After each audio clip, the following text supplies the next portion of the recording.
আগামী ৩ আগস্ট বাংলাদেশের জন্য একটি ঐতিহাসিক দিন হতে যাচ্ছে বলে বার্তা দিয়েছে জাতীয় নাগরিক পার্টি। দিনটি ঘিরে এখনই শুরু হয়ে গেছে গুঞ্জন, অপেক্ষা আর জল্পনা। জাতীয় শহীদ মিনারে সেই মঞ্চ যেখানে ২০২৪ সালে দেওয়া হয়েছিল এক দফার ঘোষণা, সেই একই জায়গায় আবারও ফিরছে এনসিপি। তবে এবার সঙ্গে নিয়ে জুলাই পদযাত্রার জোরালো অভিজ্ঞতা, জনতার কথা, প্রতিশ্রুতির ঝাঁপি আর নতুন বাংলাদেশের রূপরেখা।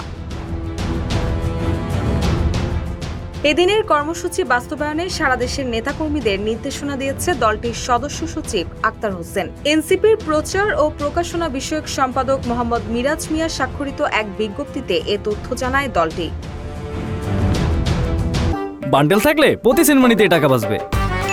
বিকাশ সেনমানি বান্ডেল কিনে জিতুন প্রতি লেনদেনে।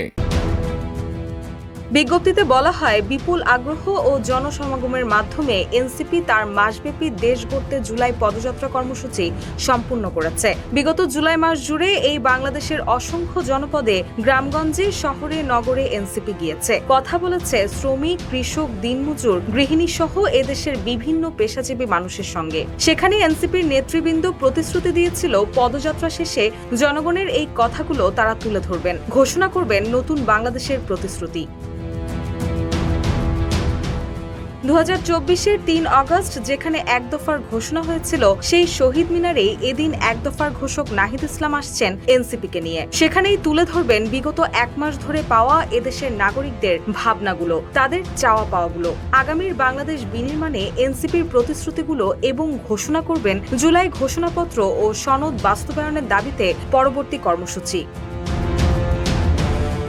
আগামী ৩ আগস্ট বাংলাদেশের জন্য একটি ঐতিহাসিক দিন উল্লেখ করে ৬৪ জেলার এনসিপির নেতাকর্মীদের সেদিন উপস্থিত থাকার আহ্বান জানান দলটি। প্রতিটি জেলা, উপজেলার সমন্বয় কমিটিকে নিজ নিজ অঞ্চল তত্ত্বাবধায়কের সাথে সমন্বয় করে এই ঐতিহাসিক প্রোগ্রাম সফলভাবে বাস্তবায়ন করার নির্দেশনা দিয়েছেন এনসিপির সদস্য সচিব জনাব আক্তার হোসেন।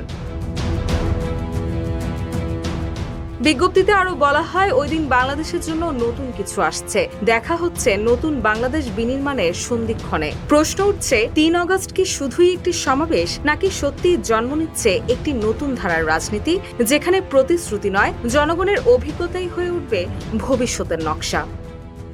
রুশাসুর, news desk, Ittefaq.